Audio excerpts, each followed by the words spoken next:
Hello, this is the Auburn Light. I'm Mary. I give a conservative perspective about the world around me. Feedback's immensely important. Feel free to reach out. Two ways to do this is through email and YouTube. All right, so still running that ad, both visually on Paramount Plus. You hear an ad that's talking about the Auburn Light. That's me. And then auditorily and also visually, I have. You can see my little icon there with a landscape with a animated lighthouse in the back. That's my content about my podcast. And it's pushing out on a lot of different audio platforms. So there's that. All right, so I reiterate, I'm on a lot of different platforms, so it won't be hard to find me. So let's get into the meats and potatoes here. The topic of choice is all about the song Come Sail Away, Come Sail Away, Come Sail Away with Me by Styx. Here we go.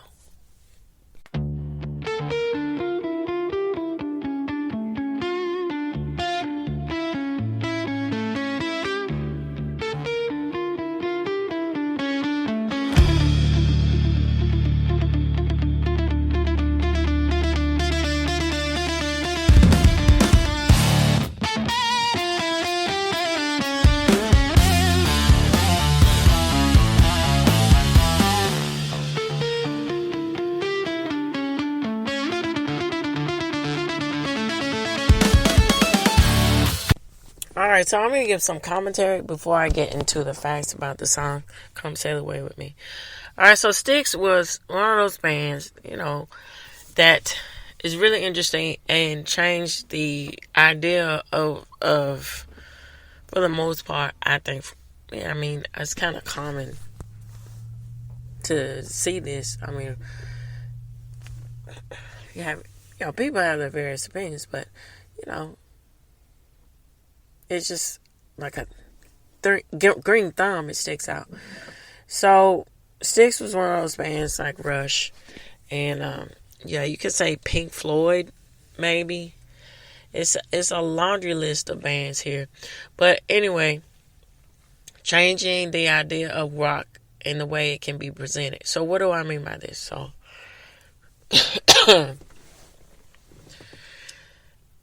rock in itself is supposed to be a genre that makes, for the most part, make a lot of social commentary about something. And when you have a band like Styx, it's very interesting because they used a lot of they understood the implement of mythology, and even for the most part of I guess you could say Norse, Celtic, Scandinavian, all those foundation, and then you get in the aspects of the medieval ages when you think about Excalibur, and then the aspects of Greek mythology and then Roman mythology with the Iliad, with Styx in itself, with the meaning behind that. And so, for the forefront, their music is supposed to be taking you on a journey, right? And so,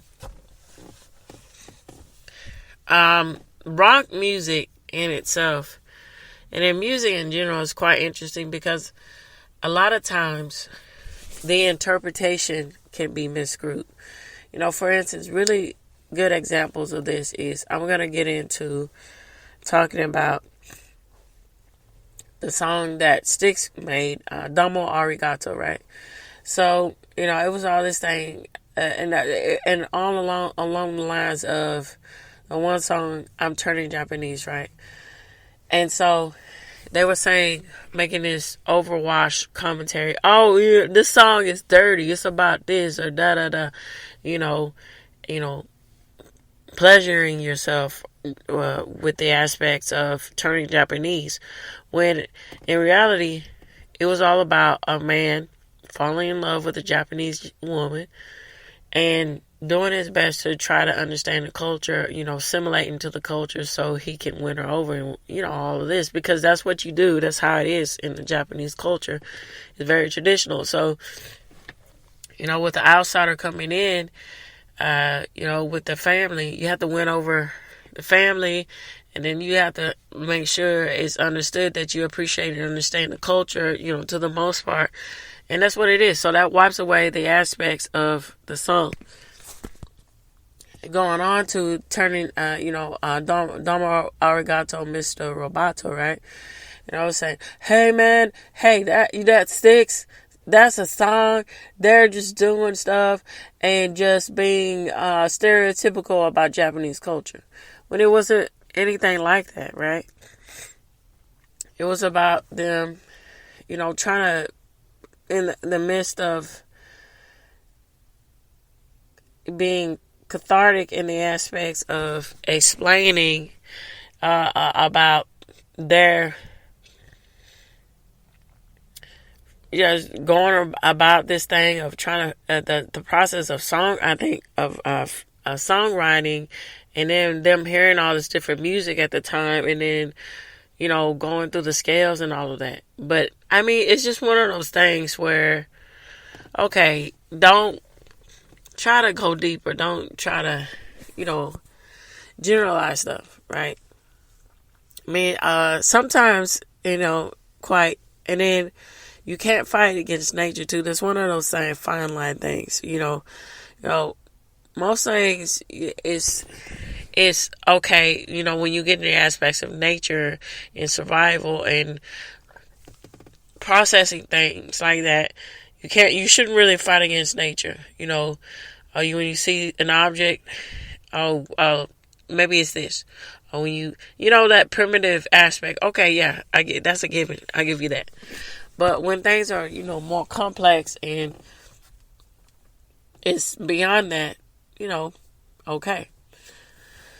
On the other side, misinterpreting things is quite interesting, because rock music has their hat in the game with that.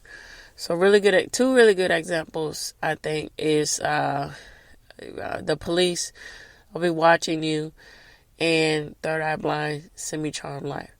Alright, so The Police, I'll Be Watching You is a creepy ass song, okay?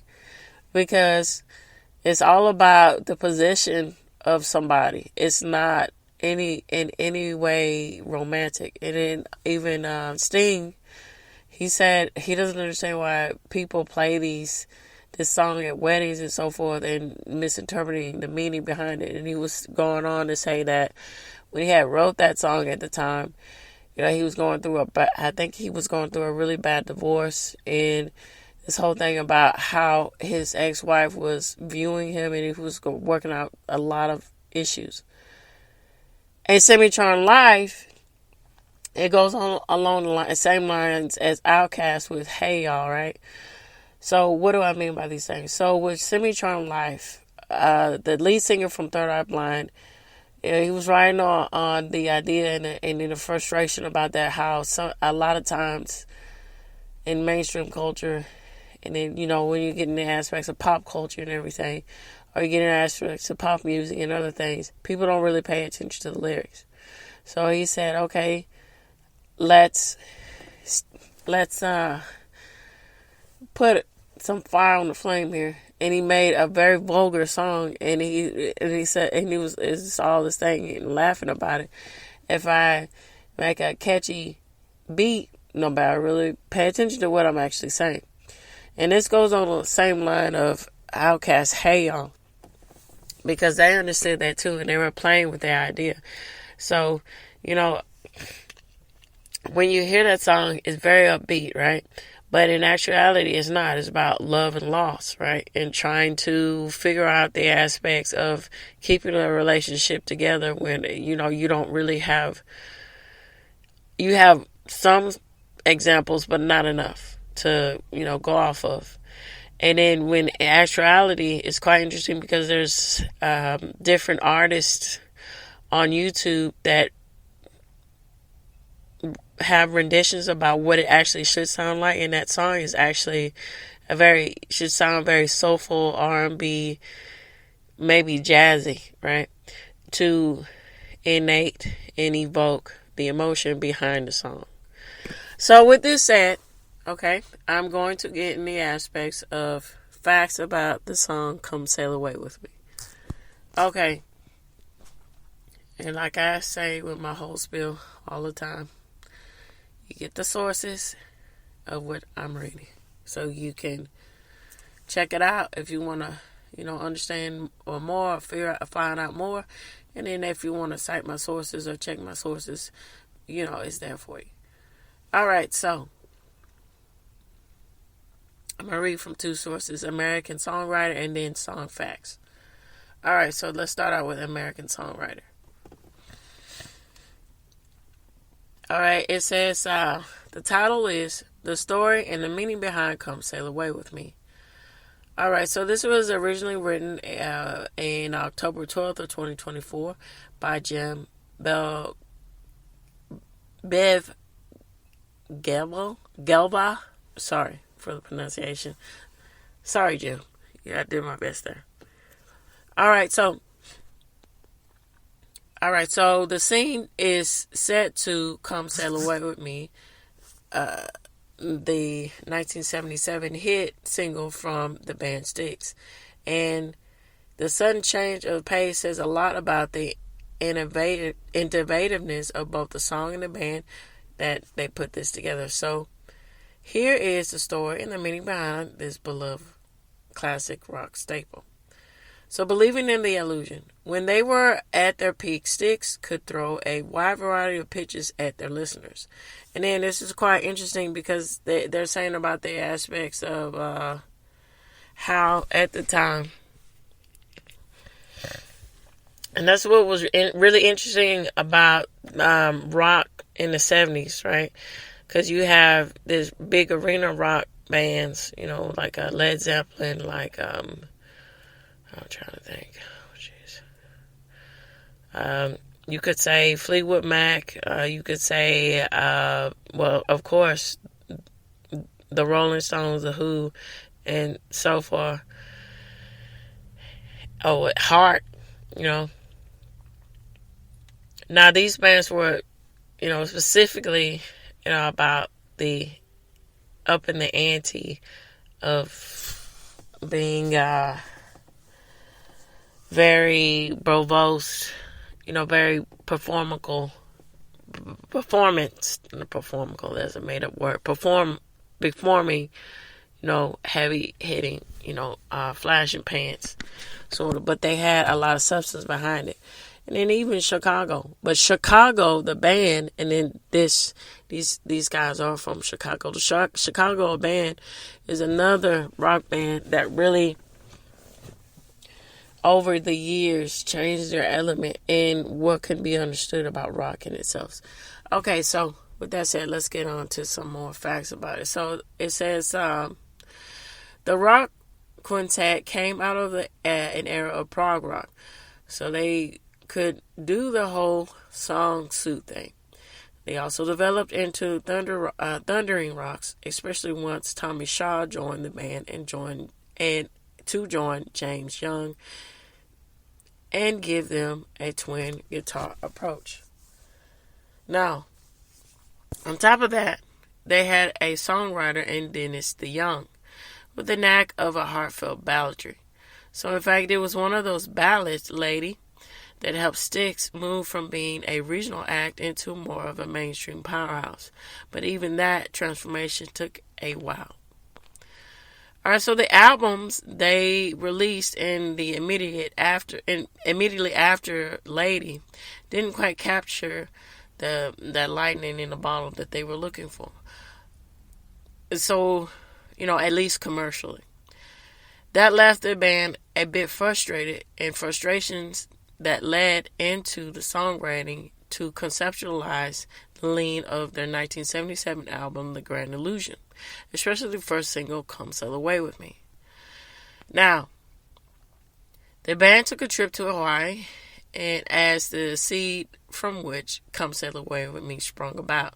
So Dennis DeYoung explained to Songwriter Universe, the rest rose up from the band suffering from a second banana status. This is what he says. So he said, we backed up every 70s classic rock act imaginable, you name it. We were always the guys that went on first.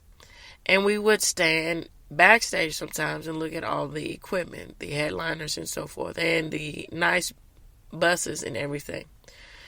So we were thinking if we were ever going to participate and become headliners ourselves. So Come Sail Away With Me is the marrying of the yearning with the metaphor of sailing away into beautiful waters, which I got from Hawaii. Those two things came together. Come Sail Away With Me is really a song about waiting to be in a better place. I want to go somewhere and be the captain. Come sail away with me to wherever you want to go. Come Sail Away combined everything that made Styx so special. There was Dee DeYoung's touch with the slow stuff and the innovative arrangement and the sci-fi lyrics that nod to the prog rock crowd, and the crunchy hard rock finish. And once it hit big, number 8 to be exact, on the pop charts, it propelled the band to the highest chambers of the arena rock world. Alright, so I'm going to go on to switch out to what Some Facts says about the meaning behind Come Sail Away With Me.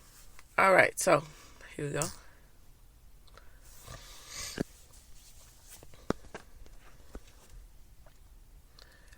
Alright, so again, as I said, this was from the album Grand Illusion of 77, and it charted 8 in the U.S.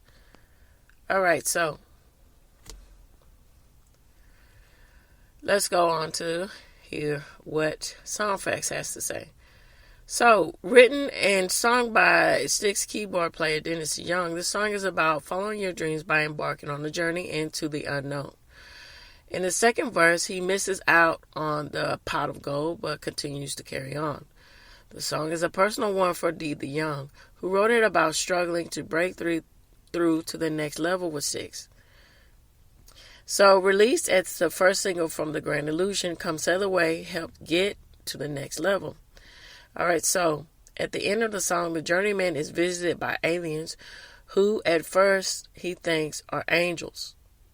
Come sail away with me, they tell him, before riding off to their spaceship. So this was a very intergalactic time, as the album was released at a little over a month after Star Wars hit the theaters. And it's quite interesting about the aspects of Star Wars. So Star Wars in itself, when people, it's one of those things. It took a while, but it was like gangbusters when people, finally it got around to seeing how the aspects of the feat of seeing of a movie like that at the time. Because, us from a modern lens, we're like, okay, so yeah, sure. But just imagine seeing that kind of special effects and all of those things at the time. It's really something. All right, so let me see.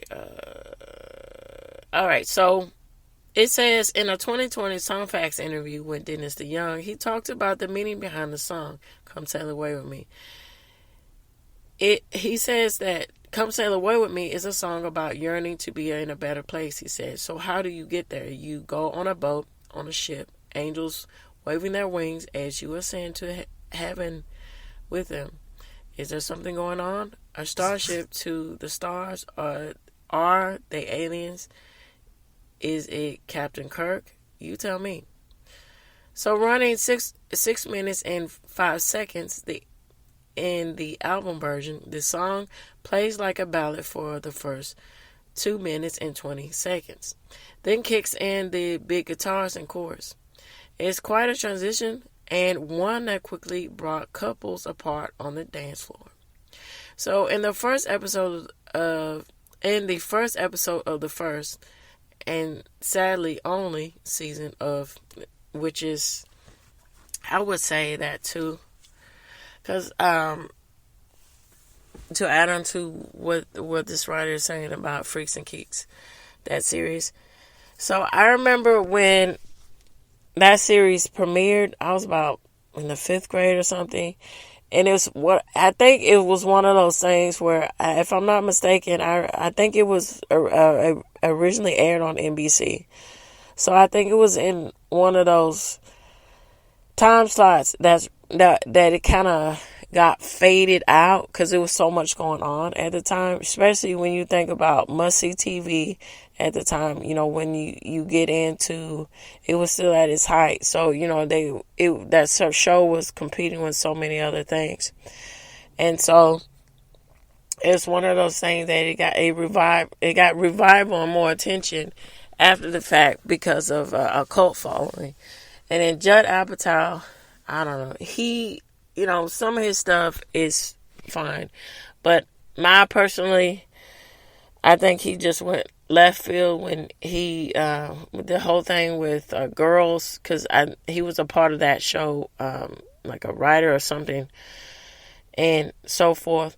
But Judd Apatow was good about that sort of, coming of age, quintessential aspects of storytelling, and then making it awkward, if that makes any sense to you. And so, okay, so let's see what they say about the aspects of this television show. It says one season, they say in 1999 TV series Freaks and Geeks. So the song is playing when a geeky freshman finally gets to dance with his dream girl. But as soon as they hit the dance floor, the song goes from ballad to rocker. So they end up dancing apart. Dennis Young loves to sing. He said, I watched it and it cold and had tears in my eyes because of what it captured. He told Song Facts, all we want as human beings is approval. A pat on the head, to have something to tell. To have something to tell us that it's okay and we love you at that moment. And it showed the vulnerability of all of us. This beginning the 70s, in the beginning of the 70s, I better phrase that, radio stations played a big role in promoting songs. We get the aspects on the dirty side of that with their payola, where unfortunately, pay to play and so forth. And then, here we go. Let's see what they say. So, and program directors could often be swayed with gifts of money and drugs. See what I'm saying? Payola.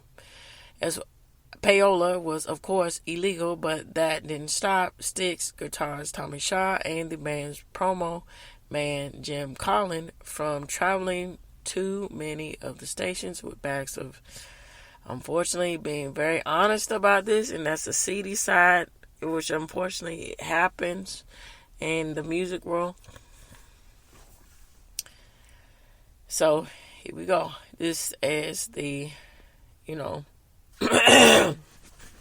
uncensored version here, and that's what I'm all about, just talking about things candidly and from this perspective. And in an effort to get more airplay for this song, because, again, this understanding this aspect and talking about this gets to the point of how the disposition of music and certain eras and the disposition of ethics and belief go a lot of hand in hand when we talk about our culture. And so this is a good example of that. And music is a really good example of that, of really flushing out the where the value and the morality, everything, all about that with the culture. All right, so let's get deeper into this. It says the tactic work. So Carl Hall explained on the Styx behind the music that program directors were like penguins. So what this means is they'll follow you around if you had snow. If you know what that means. And I know y'all do. Because of what I just said. Alright, so the radio edit runs just 3 minutes and 7 seconds and removes the entire second verse. So pulling the up-tempo transition to 1 minute and 10 seconds, Styx pursuers see this as a botchery or butchering it. So, so the last part of the song where the aliens come to visit can be seen as an allegory or an illusion. In this case, allusion to a Bible image. Now, let's get into what that specific Bible image is. When we get to this interpretation. So they say Ezekiel chapter 1 verses 1 through 28, where a large wheel, and then there has been interpretations that maybe Ezekiel did see aliens. So where a large wheel / cloud, depending on the text, appears to Ezekiel and gives him instructions from God. So the passage concludes, This was the appearance of the likeness of the glory of God. So the lyrics has a similar theme. A gathering of angels appeared above my head. They sang to me the song of hope. And this is what they said later in song. I thought that they were angels, but to my surprise, they climbed aboard their starship and headed for the skies. So some people believe the figure Ezekiel saw was not a message sent from God, but in the aspects in alien spacecraft or a time machine from the future. Now, the band had to you could say the same thing is similarity with that. Push for this to be the lead single from the album, as their management wanted superstars released first. This regained popularity in 1999 when it was used in the raunchy animated cartoon show we get with South Park. So South Park was really very innovative for its time in the aspects of, and it makes a lot of sense that they would use this song and the show, to make social commentary about the world around them, especially at that time. It's unfortunate it seems like Trey Parker and I forgot the other guy's name. But anyway, they're getting, swayed and they're pretty much drinking the, water cooler company Kool-Aid here, with saying, Trump, orange man, bad bull crap. When I don't know, they that's unfortunate because they weren't standing their ground about doing stuff like that at when they originally were out and creating their content. And then why get all dip your toes in the woke? And even if you were woke, why transition now? I don't know. It's one of those things. Anyway, what can you do? But anyway, you give credit is due. That's what any person that has a good attitude or an adult does. You just, even though people have their faults, we all have our faults. You just say, okay, well, I see. You still try to see the better part of it. All right, so one of the characters, Cartman, was compelled to sing it every so often. So Cartman's version was released on a soundtrack album, and the song was introduced to a new generation. Alright, so Styx performed this during the pregame show of Super Bowl. I'm not even attempted, but it was in Tampa.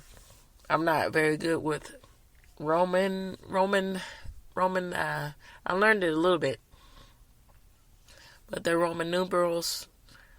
Let's see. So I would say 1, 2, 3. I guess 35. 1, 2. Yeah, I guess 35 because it's got 3 X's in the V. And the V means 5. So I guess this is 35 in Tampa. So swashbucklers sailed into the stadium, pirate ship, while the band performed. All right, so I would definitely, this reaches the end, and I would definitely like to know what you all think. Feel free to send me your electronic thoughts either through email or YouTube. All right, so this reaches the end. Tune in, turn up, and definitely take care. Bye-bye for now.